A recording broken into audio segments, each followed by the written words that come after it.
Good morning and again welcome back to my daily vlog. না, mini vlog. Daily vlog তো পোস্টই করা হয় না। তো এইটা হচ্ছে আমার দাদা বৌদির অ্যানিভার্সারির মিনি ভ্লগ।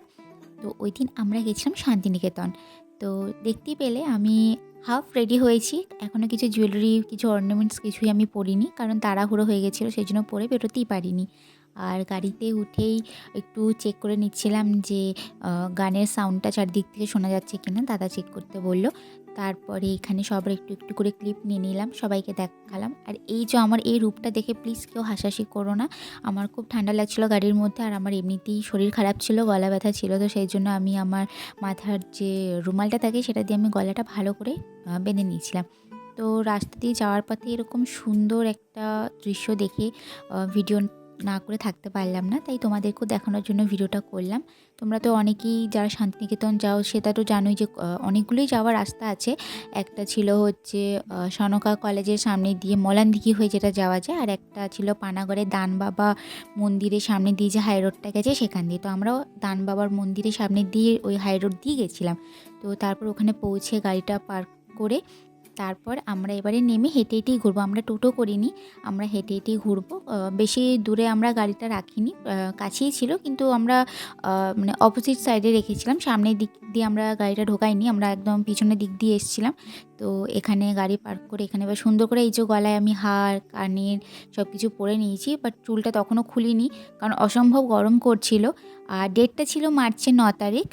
তারপর আমরা সোজা চলে গেছিলাম হচ্ছে রবীন্দ্র ভবনে, ওখানে মিউজিয়ামে সমস্ত কিছু দেখার জন্য। তো ওখান থেকে আমরা টিকিট কেটে নিয়েছিলাম। তারপরে ওখানে তো ভেতরে ভিডিও করা অ্যালাউ ছিল না। তো বাইরে যখন ঢোকার আগে আমরা একটুখানি ভিডিও করছিলাম। আর এই যে আমার ফুল লুক, জানিও কেমন লাগছে আমাকে।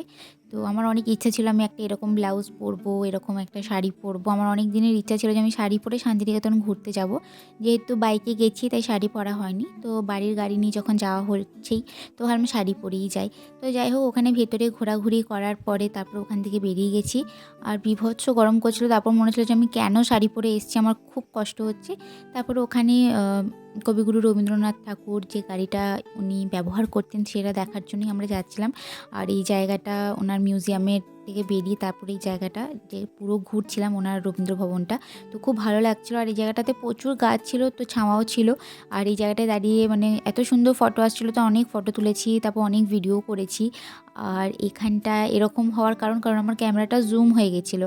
আর এই যে কাগজ ফুলের গাছ, এটা তো মানে না দেখলে, মানে এখানে না দাঁড়িয়ে ফটো তুললে তো মানে ভগবান আমাকে পাপ দিত। সেই জন্য আমি ওখানে দাঁড়িয়ে প্রচুর ছবি তুলেছি। শুধু আমি নয়, আমার মা, বৌদি, দাদা সবাই আমরা ফটো তুলেছি।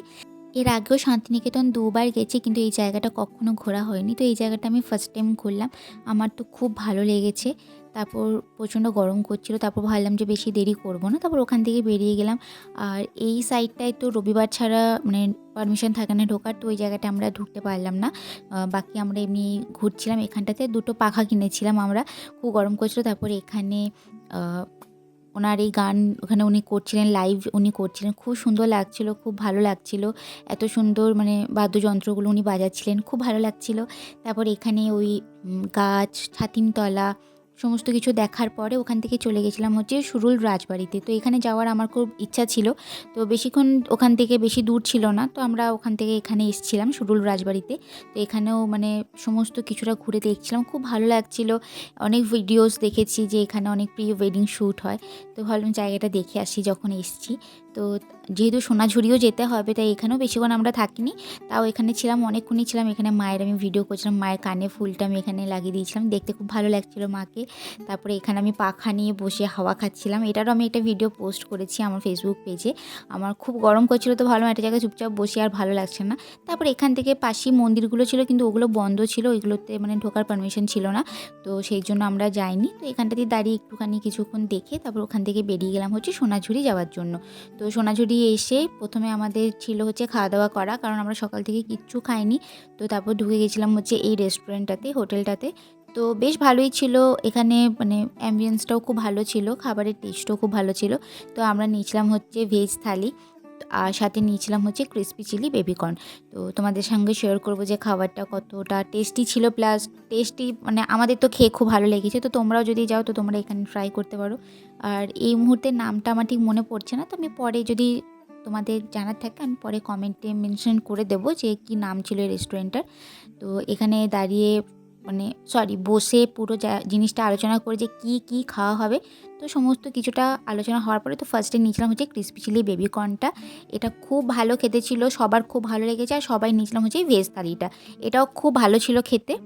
এখানে এদের মেনু চেঞ্জ হয়, এখানে অনেক কিছু ছিল, ভেজ ডাল ছিল, আলু পোস্ত ছিল, মিক্স ভেজ ছিল, বেগুন ভাজা, শাক, পাঁপড়, চাটনি, এগুলো ছিল। তো ভালোই ছিল খেতে। আর একটা করে ওদের জলের বোতল ওরা দিয়েছিল। তো সব মিলিয়ে খুব ভালো ছিল। তারপর এখানে আমরা অনেকক্ষণ ঘুরেছি সোনাঝুরির হাটে প্রচুর। আর এখানে ওদের এই নাচটা আমরা দেখছিলাম। তো আর এখানে অনেক আমরা শপিং করেছি, অনেক কিছু কিনেছি।